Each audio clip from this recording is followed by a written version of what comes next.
Salud amigos, tripulantes de nuestra querida, contaminada y única nave espacial. La misma que desde la última vez que nos vimos por estos medios ha dado varias vueltas sobre su eje imaginario y por supuesto sigue generando acontecimientos en pleno desarrollo. Y los acontecimientos hoy los tenemos en casa, porque tengo realmente, y subrayo lo que voy a decir, un alto honor al entrevistar a la ministra de Defensa de la hermana República de Ecuador, quien no es otra que nuestra querida amiga, y lo digo con todo el énfasis necesario, María Fernanda Espinosa Garcés.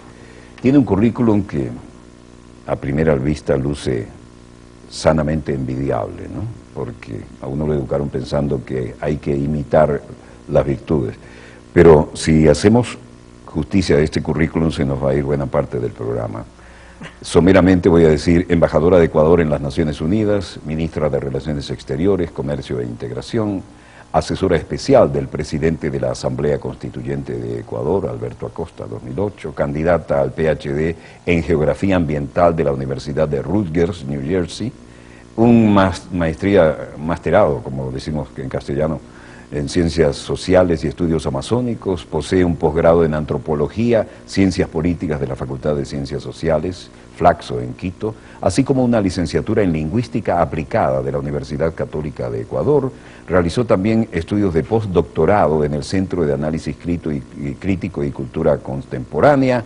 Durante su trabajo de investigaciones en la Amazonía obtuvo becas de la Asociación de Estudios Latinoamericanos de la Fundación Ford, de la Sociedad Internacional de Mujeres Geógrafas, la Fundación Rockefeller, así como conocimiento de la GTS y Fundación Natura de Quito por sus investigaciones, directora regional de la Unión Mundial para la Naturaleza en América del Sur, ha sido asesora senior en políticas de biodiversidad y pueblos indígenas, Unión Mundial de la Naturaleza, años de experiencia en negociaciones internacionales sobre desarrollo sostenible, y por ahí nos vamos y se nos va el programa si sigo con las siguientes 4 cuartillas. Bienvenida, María Fernanda. Encantada, Walter, de estar aquí en Dossier. Realmente es un privilegio tener la oportunidad de conversar contigo esta noche. Bueno, yo debía haber hecho honor a ese privilegio y haber sido más puntual en nuestra cita, pero hago el mea culpa público como verdadero testimonio de lo tocado que estoy con tu, además, encantadora paciencia, con una desfase de agenda que hubo hoy. Yo sé que no es sino una gran gentileza el hecho de tenerte aquí, porque llegas y tienes una agenda tan complicada como es largo tu currículum, así que quisiera de alguna manera empezar por los lugares comunes. ¿Cómo es eso de una mujer ministro de Defensa? Y nosotros no tenemos por qué decir nada diferente, puesto que tenemos una y además es más que almiranta, ¿no? Bueno, yo creo que haciendo un análisis del planeta entero, ¿no? Ves que no hay más de 4 o 5 mujeres ministras de Defensa ejerciendo ese cargo en el mundo. Eso quiere decir que, bueno, los espacios que nos hemos ganado las mujeres por nuestras luchas, pues tienen que seguir cediendo. Realmente para mí fue una alegría enorme saber que ya en nuestra hermana República Bolivariana de Venezuela yo tenía una mujer colega y una mujer colega de un altísimo rango militar, y eso pues a mí me llena de alegría, de esperanza, de saber que eso se va a ir multiplicando. Yo creo que una mujer frente a las Fuerzas Armadas genera una serie de garantías, pero también de retos, ¿no? En un mundo que tradicionalmente ha sido un mundo masculino, son temas tradicionalmente manejados por los hombres, pero quizá con una presencia femenina mayor en los lugares de liderazgo, en los lugares de conducción, vamos a tener menos guerras, más paz quizá. Nosotros las mujeres somos unas labradoras de la paz y eso la historia lo muestra, pero también luchadoras y combatientes, y de eso tenemos ejemplos a lo largo y ancho del continente americano. Por eso te decía, no creo que menos guerras, pero tal vez guerras más justas. Sí, podrías, bueno, ya con eso sería bastante, ya sería sobre todo en el mundo en el que vivimos ahora, ¿no? Donde la guerra es la expresión del autoritarismo, del sinsentido, de la imposición, de la contradicción al ser, al devenir y al querer de los pueblos.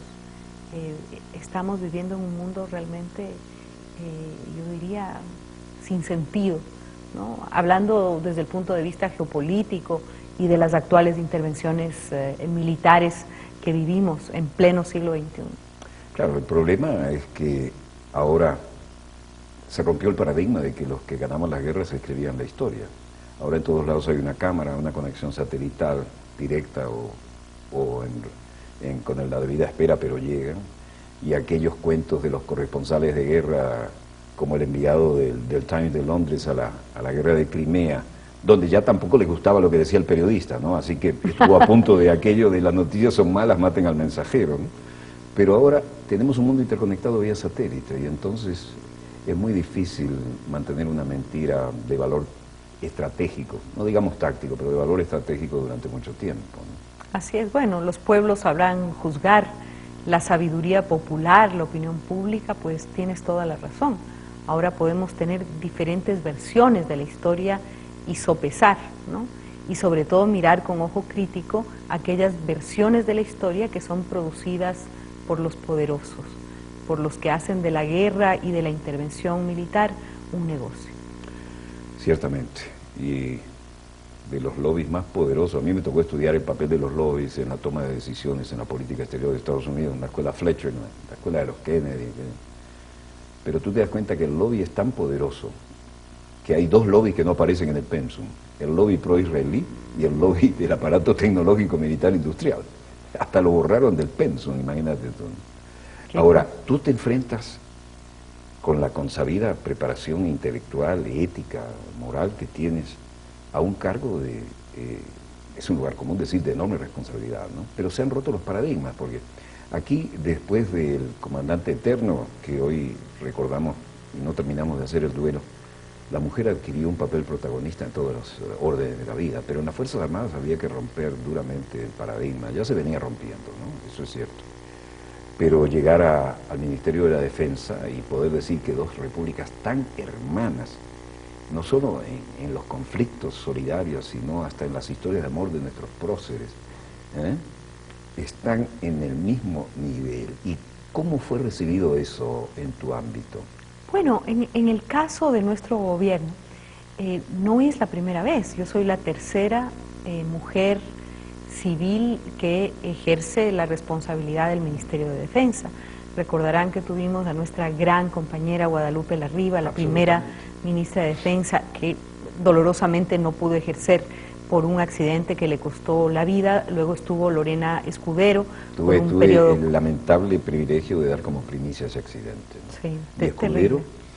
Y bueno, yo sería la tercera mujer solamente en el periodo de la Revolución Ciudadana que ejerce esta responsabilidad. Y realmente el mundo de la defensa es un microcosmos, ¿no? Tú tienes como un pequeño estado que administrar porque tienes un régimen de educación, tienes un régimen de salud, tienes un régimen de infraestructura, pero tienes hombres y mujeres que conforman nuestras fuerzas, que son varios miles de profesionales que están operando y que son parte del engranaje del Estado.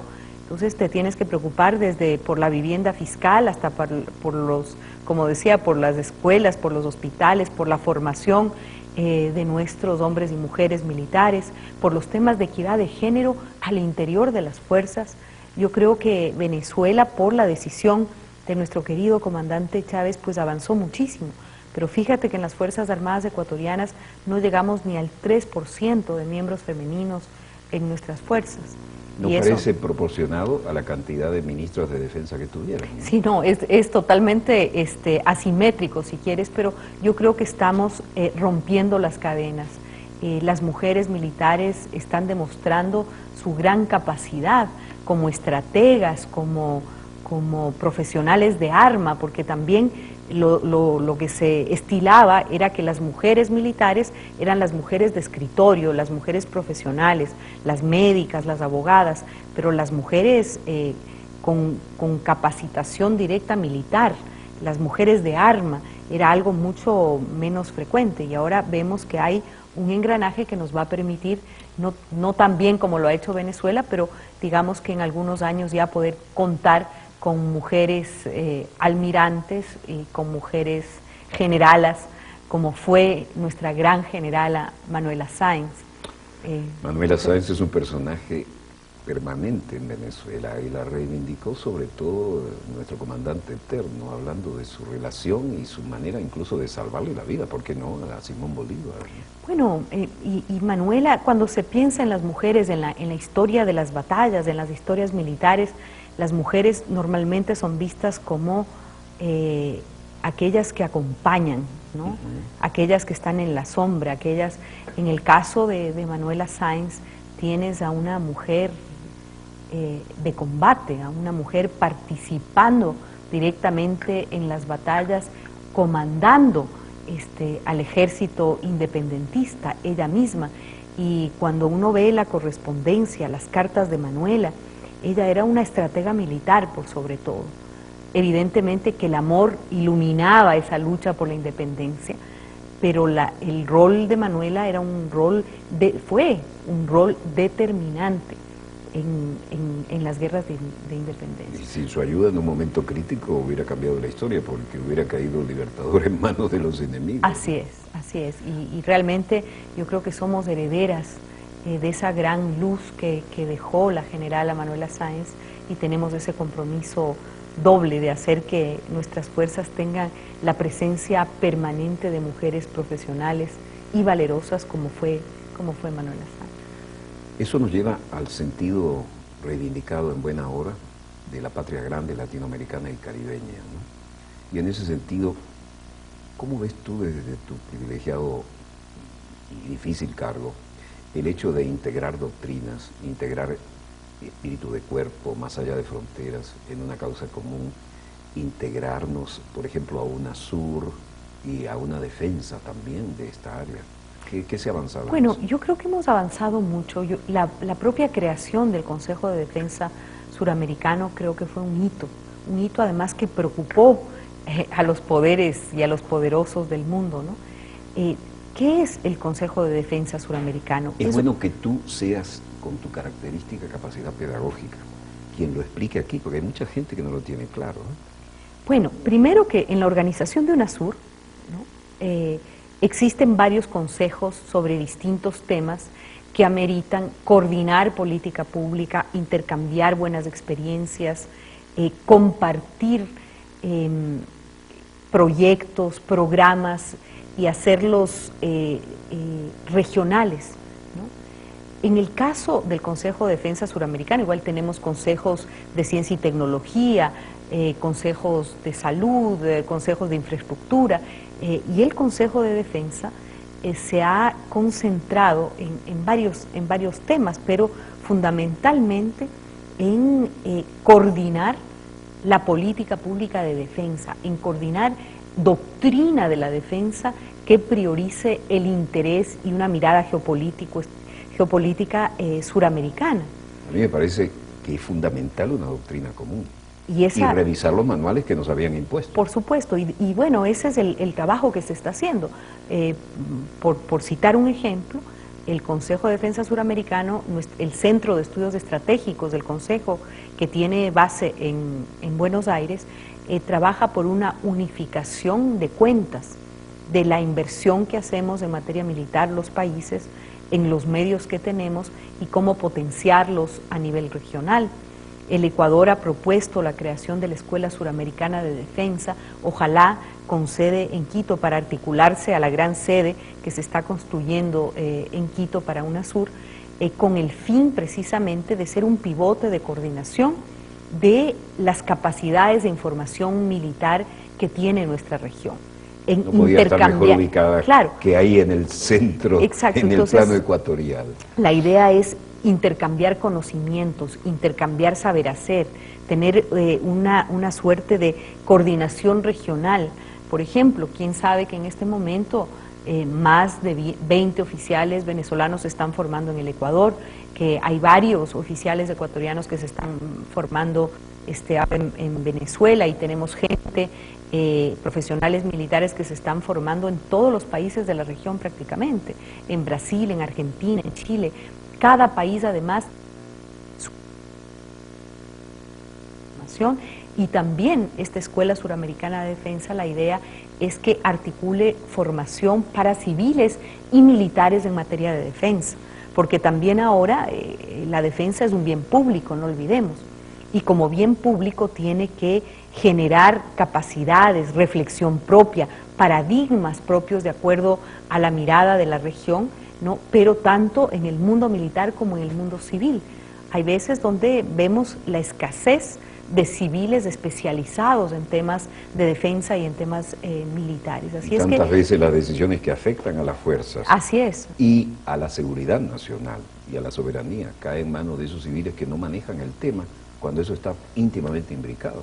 Entonces yo creo que la geopolítica actual impone estas formas de coordinación. Eso es el Consejo de Defensa Suramericano, potenciar nuestras capacidades, construir un pensamiento de defensa que se adscriba al contexto particular de la región suramericana, por supuesto abrazando y albergando la diversidad también de visiones que tenemos en la región, pero necesitamos al menos un mínimo común denominador para operar y trabajar conjuntamente. Creo que eso es absolutamente necesario y debe ser parte nuclear del proceso de integración. Ya la integración, y el comandante Chávez nos enseñó eso hace varios años ya, que la integración no puede ser un pacto arancelario entre países. La integración es la integración del corazón, la integración de la estrategia, la integración de la cultura, de la economía, la integración de las miradas políticas, la integración de la salud, la solidaridad, el amor entre los pueblos. Esa es la verdadera integración, y el tema de la defensa no puede ser ajeno a este proceso que está viviendo Sudamérica. Nadie podía estar en contra de lo que acabas de decir y nadie lo hubiera expresado mejor, pero ¿sientes que hay voluntad política a nivel del área sobre esto? Yo diría que hay una comprensión de que la integración regional es una necesidad. Es una necesidad porque es la mejor forma de sobrevivir como además como región, y una región, no cualquier región. América Latina y el Caribe es quizá en este momento la región más pujante del planeta. Pujante en todos los sentidos. No me refiero solamente a nuestras economías, me refiero a nuestra capacidad de generar pensamiento propio. A eso nuestra es capacidad fundamental. Quiero que me amplíes, porque tú manejas muy bien ese tema. Eso de generar pensamiento propio nos corta una cantidad de cordones umbilicales que ya están, no solo de modé, porque ya es una vergüenza y un lugar común decirlo, sino porque hay gente que intenta todavía refritar y vendernos otros pensamientos que son ajenos a nuestra esencia como latinoamericanos, ¿no? Bueno, yo siempre digo algo, ¿no? Los seres humanos somos extraños a veces, ¿no? Y uso el masculino a propósito, digo extraños. ¿Por qué? Porque frente a los problemas que enfrentamos, queremos dar las mismas respuestas, pero encontrar distintos resultados. Ya se sabe, se ha comprobado, si no miremos la crisis europea, por ejemplo, miremos la crisis inmobiliaria que tuvo Estados Unidos en el 2008-2009. Detroit en quiebra. Detroit absolutamente desmantelado. Entonces, ¿qué pasa? Hay una crisis económica, hay una crisis de empleo, hay una crisis, por ejemplo, de renovación tecnológica que se requiere, hay una crisis climática que es producto de lo anterior, pero la respuesta son respuestas del más sofisticado corte neoliberal. Hacer desaparecer al Estado, dejar todo en manos del mercado, es la readaptación del mensaje neoliberal a una circunstancia cambiante, ¿no? Desmantelar los derechos ciudadanos a la salud y a la educación, que es un derecho universal y debe ser gratuito, como está pasando en nuestros países. Reducir los estándares de cuidado ambiental, volver a formas neoesclavistas del trabajo, y hacemos lo mismo que ya resultó en una crisis, y queremos superar la crisis con más de lo mismo. ¿Qué es lo que está haciendo América Latina?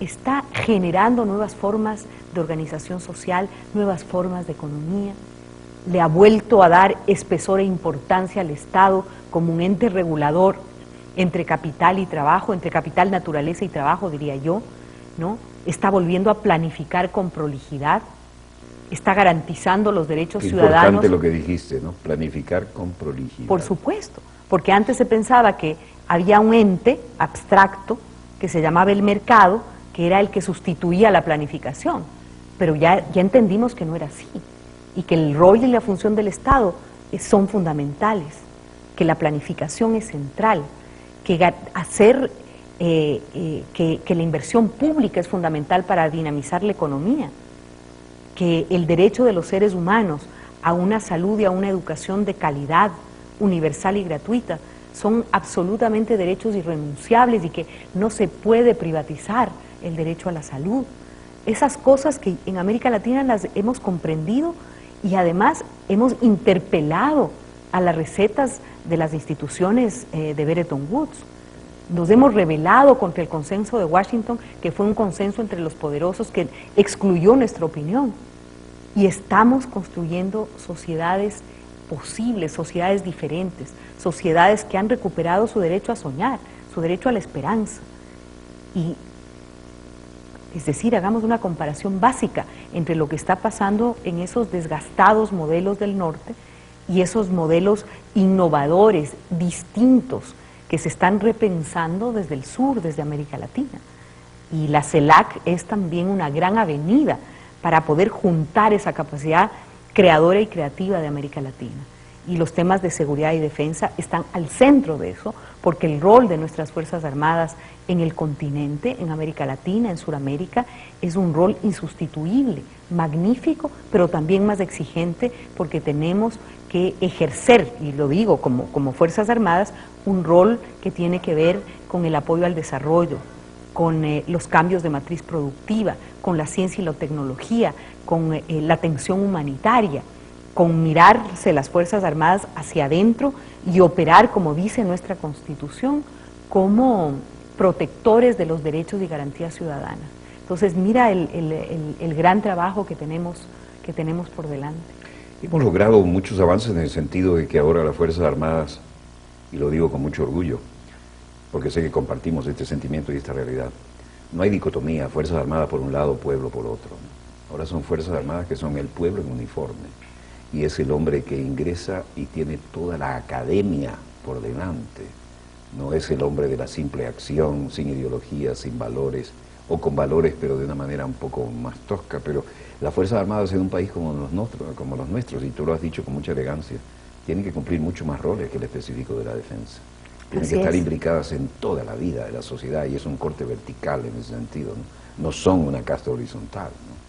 Nuestras Fuerzas Armadas son Fuerzas Armadas vencedoras, es decir, que han combatido guerras con nuestro amado país vecino del Perú. La última, la guerra del Cenepa, una guerra en la que el Ecuador venció en 1995, es decir, una época reciente, donde nuestras Fuerzas Armadas planificaban, se equipaban y se formaban para la guerra, pero ahora el escenario es totalmente distinto. Tenemos que formarnos, capacitarnos, tener los medios para la construcción de una cultura de paz, y ese es el gran desafío. Tú señalabas la influencia y las doctrinas que nos pretenden colocar y que ya están absolutamente de moda. Te voy a decir como testimonio de lo correctísimo de lo que acabas de decir, que tuve la oportunidad excepcional de entrevistar a von Hayek, el desaparecido gurú, nada menos que de Margaret Thatcher y de Ronald Reagan. Y nos dio la exclusiva absoluta, venía de Chile, y te imaginas que toda la prensa neoliberal que nunca falta en nuestros jardines como la hierba mala, pero se arrancaban las corbatas por entrevistarlo. Y digo, no, una sola entrevista para un medio de prensa y una para televisión y es para Walter. ¡Pum! ¿Sabes lo que me dijo? A su edad podía darse el gusto de decir cualquier brutal, ¿no? Pero fuera de cámara, no estaba tan gaga, fuera de cámara, estaba muy lúcido. Dijo, bueno, mi teoría económica va a funcionar en Chile, y eso porque está Pinochet. Fíjate. Y tal vez en Argentina, si es que los militares, estábamos en pleno régimen militar, se ponen las pilas, para decírtelo en traducción coloquial, ¿no? ¿Qué te merece como comentario este testimonio nada menos que de von Hayek? Bueno, yo diría que ninguna política de la defensa se asienta en el vacío, se asienta en un esquema político-ideológico, ¿no?, que puede ser basado en la dependencia y en todas las formas de subordinación y en una mirada neoliberal y mercantilista, por ejemplo, de la economía de la defensa, o puede ser una base política ideológica que ubique a la doctrina de la defensa como un motor del desarrollo, como un motor del bienestar de los pueblos y como un motor del respeto a los derechos y garantías ciudadanas. Es decir, es muy importante conectar la política pública en general, conectar la gran filosofía de organización de la sociedad y de la relación de esa sociedad nacional con otras sociedades en el mundo, con la doctrina, la teoría política de la defensa. Entonces me parece muy indicado lo que se dijo, que básicamente la manera en la que yo pienso los temas militares y de la defensa podrían aterrizar o llegar a buen puerto en una sociedad como el Chile de Pinochet o como las dictaduras argentinas.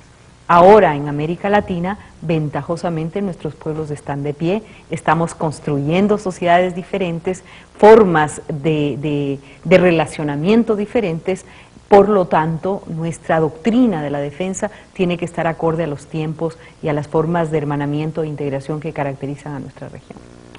Fíjate que en aquellos años dramáticos del neoliberalismo a ultranza, la señora Margaret Thatcher generó de un saque 4 millones de desocupados.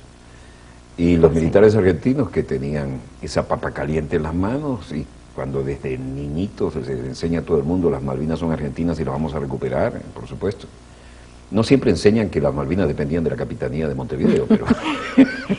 Así señala la historia. Y entonces entran a Malvinas, y por primera vez un hombre como Galtieri baja a la Plaza de Mayo y se da un baño de multitud, cuando antes con el bombo le metaban la madre al compás de la cosa y se lo tenían que calar, como decimos coloquialmente, como la bayoneta, ¿no?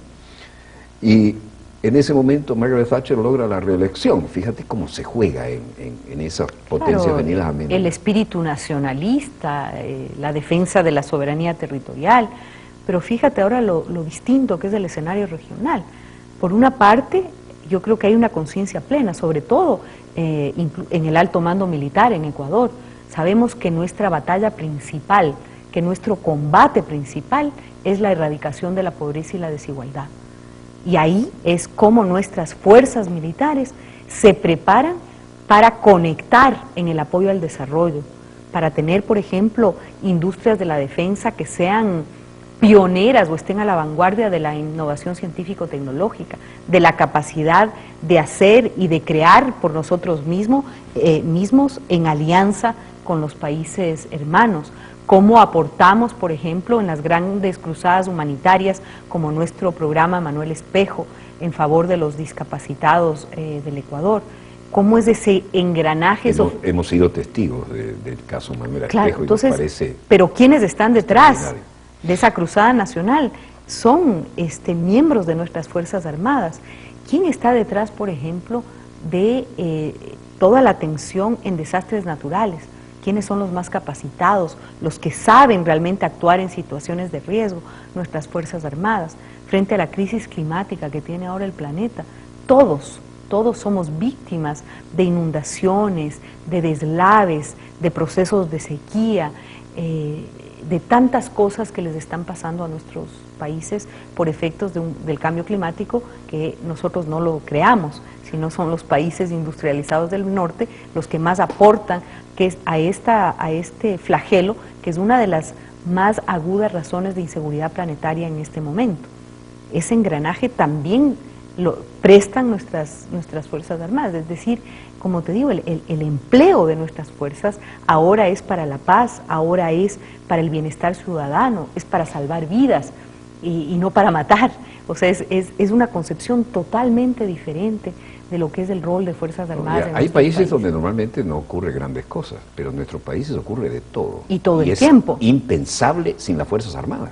Son la columna vertebral. Y es Todo. lo que responde en la situación de crisis, lo que tiene una coherencia entre el mando y el desarrollo de la orden y la infraestructura necesaria, ¿no? Es indisoluble. Bueno, sobre el tema humanitario es clarísimo. Mira, el Ecuador es el país que más importante número de refugiados tiene en todo el hemisferio occidental. El 98% de nuestros refugiados son de origen colombiano. Eso te iba a decir, ¿ya? ¿De qué origen eran? ¿No? La zona de frontera, de nuestra frontera. No te digo Venezuela, ¿no? Claro. Entonces, ¿qué es lo que ocurre, no? Recuerdo cuando era canciller, tuvimos la visita del Alto Comisionado para los Refugiados y me decía, canciller, ¿y dónde están los campos de refugiados? Entonces yo le dije, bueno, hicimos un ejercicio básico. Fuimos en La Guagrio a una escuela, entramos a una aula de clases y dije, por favor, que levanten la mano nuestros hermanos colombianos en la escuela. Y era el 70% de la escuela, eran niños colombianos. Íbamos a una panadería, la mitad de la gente que estaba trabajando ahí era de Colombia. En fin, es decir, en Ecuador no hay campo de refugiados, sino que están totalmente integrados a la sociedad ecuatoriana, pero los servicios gratuitos de salud, de educación, las soluciones de vivienda, el bienestar, esos son recursos que salen del presupuesto del Estado ecuatoriano.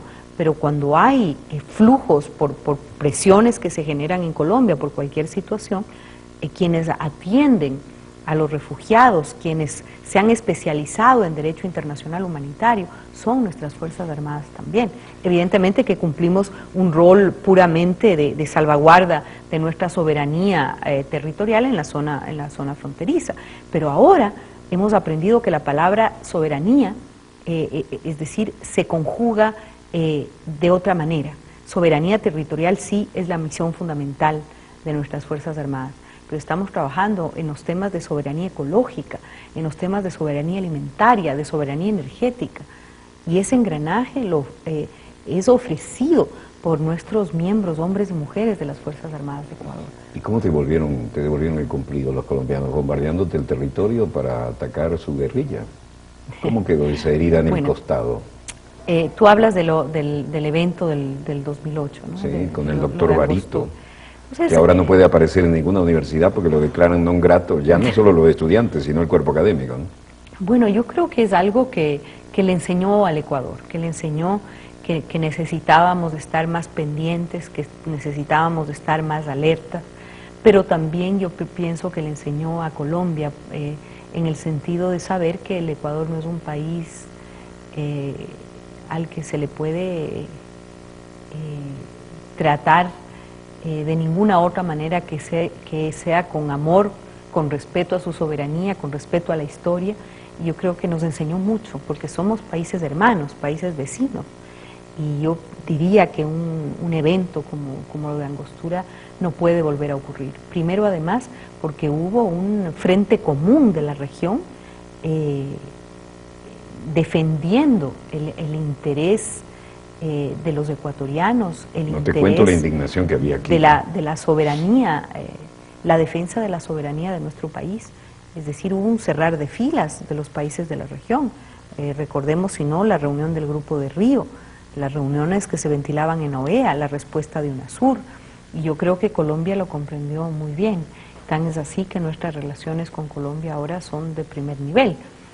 No solamente en lo que respecta a los temas de seguridad y defensa, pero tenemos una integración real, sabiendo que tenemos problemas complejos, no podemos ser ingenuos. La zona de frontera es una zona complicada, pero existe la voluntad política de tratar estos temas con decisión, con responsabilidad, pero con respeto profundo a nuestras soberanías y a nuestros pueblos, y a la seguridad de nuestros pueblos, sobre todo en la zona fronteriza, ¿no? Y bueno, aquí hubo una época en que los estadounidenses daban por sentado que iban a tener bases para sus F-16. Nuestros pilotos de F-16 dejaron bien alto su capacidad en Red Flag hasta la última vez que nos invitaron.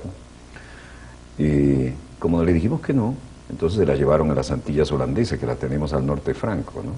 Pero ahora resulta que en la hermana República de Colombia hay 7 bases gringas y un tratado que garantiza que así se vuelva loco un soldado y se emborrache, y voy a poner un truculento ejemplo, y le haga daño a la hija del presidente, no lo pueden llevar a juicio ellos. Sí, los temas de inmunidad son muy, muy delicados. Bueno, nosotros pasamos por esa experiencia, tuvimos una base, la base de Manta. La base de Manta, que ustedes se sacudieron, eso fue un ejemplo, ¿no sabes? Bueno, aplaudimos, pero aplaudimos como 2 días. Para eso se necesita una decisión política, una mirada de la geopolítica fresca, ¿no?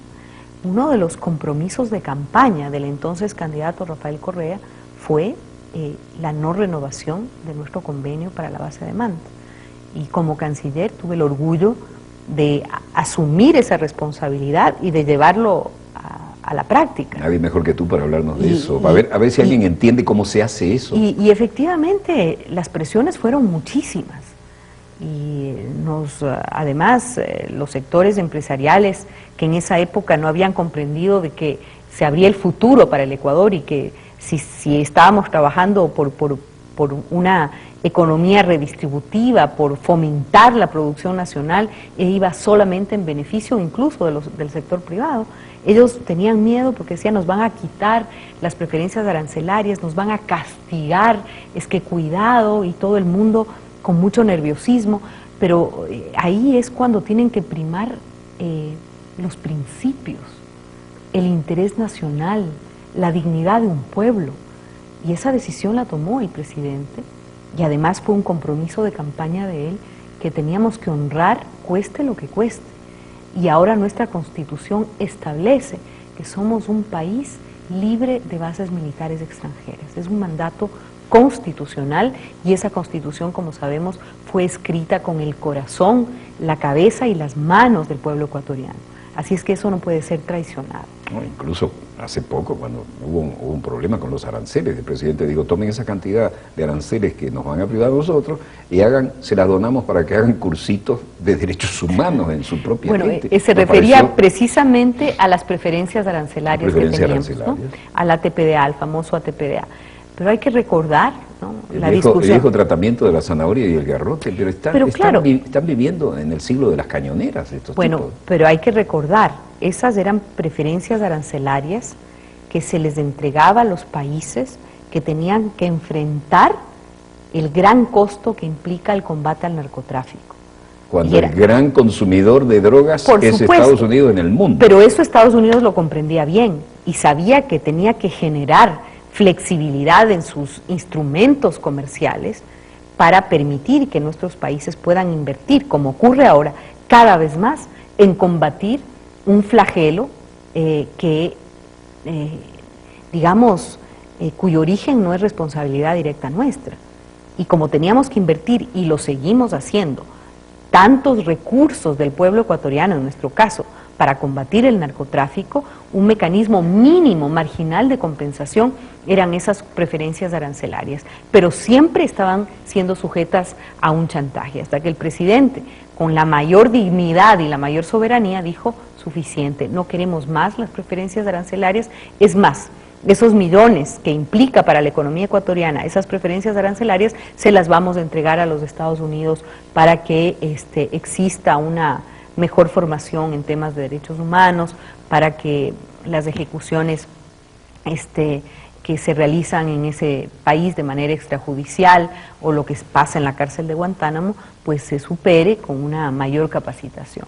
Y eso yo realmente creo que más allá de entenderse esto como un desafío o una actitud arrogante, es una actitud que le recuerda al mundo que América Latina ya no es más el patio trasero de ese país, que América Latina camina de pie, que es, como decía yo, una de las regiones más prósperas, pero también más prometedoras en los temas que ahora se requiere, es decir, de experimentar con nuevos diseños de economía y de sociedad, nuevas relaciones entre economía, sociedad y naturaleza. Los grandes experimentos exitosos se están tejiendo y labrando en nuestra región.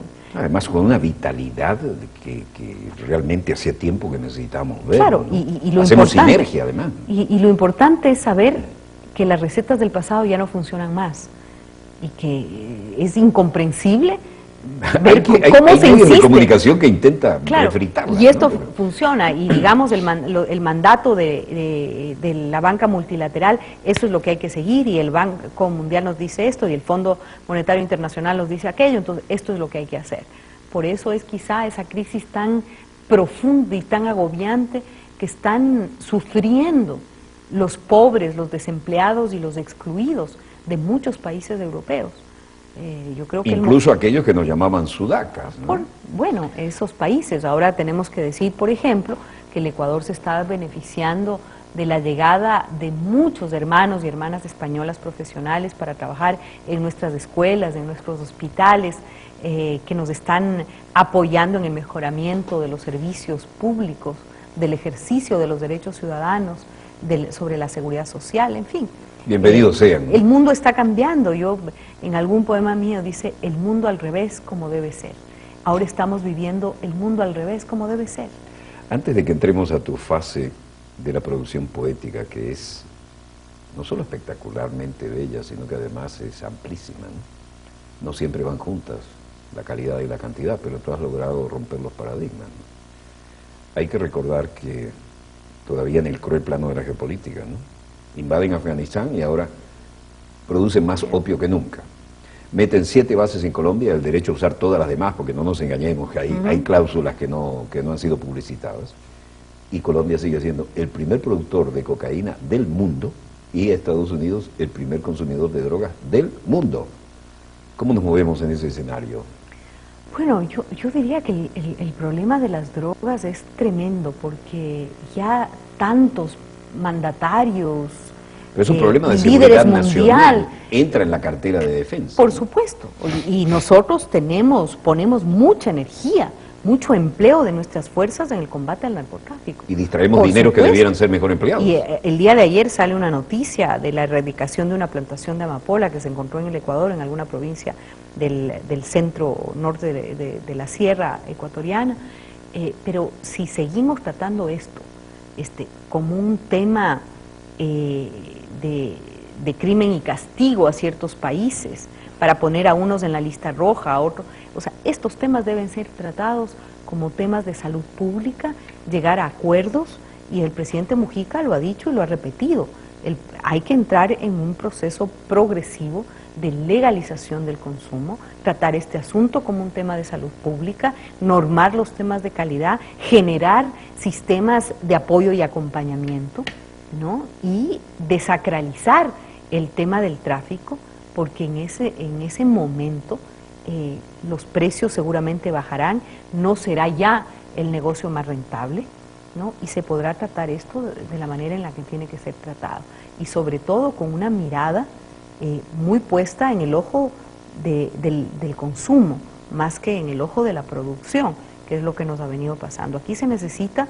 un proceso de corresponsabilidad, de tratamiento de este tema como un asunto, como una responsabilidad compartida de salud pública, ¿no? Y simplemente desarticular esas redes que son alimentadas por la palabra ilícito, la palabra delito, ¿no? Y yo creo que eso, y yo no soy la única que está hablando de estos temas, y lo hablo a nivel personal, no esto es una opinión personal, pero que se hace eco de lo que ya presidentes como el presidente Mujica y otros líderes y lideresas mundiales han expresado. Este es un tema realmente crítico, y ahora es un tema crítico que además se desplaza dentro de la geopolítica, porque han crecido, por ejemplo, las drogas químicas, ¿no? Han crecido de manera gigantesca y están creando un problema de sufrimiento terrible en las nuevas generaciones, básicamente en Europa, en Estados Unidos. Esto hay que tratarlo de manera seria y frontal, ¿no? Hablando de la geopolítica, ¿qué opinión te merece esta alianza del Pacífico que están formando ciertas hermanas repúblicas y parece ser hecho a la medida de los intereses geopolíticos de Estados Unidos? Bueno, se ha señalado y se ha repetido de que la Alianza del Pacífico es una alianza económica comercial. pero yo pienso que las implicaciones, es decir, nada puede ser exclusivamente económico y comercial cuando se trata de las relaciones entre países, de los hilos conductores, de las formas de hermanamiento entre ciertos países. Yo creo que es claro que esto es un mecanismo, es una alianza que supera el interés meramente comercial y económico, que es una alianza también de alineamiento político, y también me parece que es una alianza que preocupa a los procesos de integración que se están gestando y fortaleciendo en la región. Espacios como UNASUR o espacios como la CELAC es para generar estos hilos conductores de relación alternativos a estos procesos soberanos que hemos venido construyendo y tejiendo en América Latina y en el Caribe. Déjame señalar algunos títulos, porque tu labor como ensayista y poeta es abrumadora. Caimándote, 1990, Tatuaje de Selva, 1992, Loba Triste, esto es muy sugerente, año 2000. Su obra ha sido publicada en antologías como Collage en Bricolage, 1993, la International Poetry Review, 1994, Hispaamérica de la Universidad de Maryland, 1996, Revista Alforja de México, 2002, Mujeres Poetas en el País de las Nubes, colección Bitsu, México, 2003, Antología de Poesía Erótica del Ecuador, 2001, Hueso Húmero de Perú, 2004, Revista Literaria de la Universidad de Pittsburgh, 2000, así como la Antología Bilingüe de Poetas Ecuatorianas, Universidad de Rochester, 1997, y nada menos que el primer Premio Nacional de Poesía, 1990, una ministra de Defensa que además es una figura impensable si no está en la antología de la poesía no ya ecuatoriana, sino latinoamericana y del mundo hispánico. Bueno, yo diría que la poesía es una opción, es una manera de ver el mundo, ¿no? No es, tú cuando ejerces un cargo, como en mi caso, una responsabilidad temporal por una opción política, por una militancia, sabes que es un asunto que va y viene, ¿no? No es una condición permanente la de ser ministra de Defensa, pero la condición de poeta sí es parte del ADN personal, es una opción, es parte de tu piel, de tu forma de ver el mundo. Y claro, un poco si miras el trabajo poético que he hecho, es un trabajo que mira mucho el mundo, ¿no? En un momento yo viví y trabajé muchos años en la Amazonía. Mucha de mi poesía tiene esa impronta de la selva amazónica, porque también al ser yo una persona que creció más bien en los Andes, el descubrir la Amazonía y ese mundo maravilloso y mágico diferente al altiplano absoluto. Sí, entonces fue tema inagotable de mi poesía, y el último libro que acaba de salir con Planeta en este año, en el 2013, se llama Geografías Torturadas, y es también una mirada... Geografía torturada.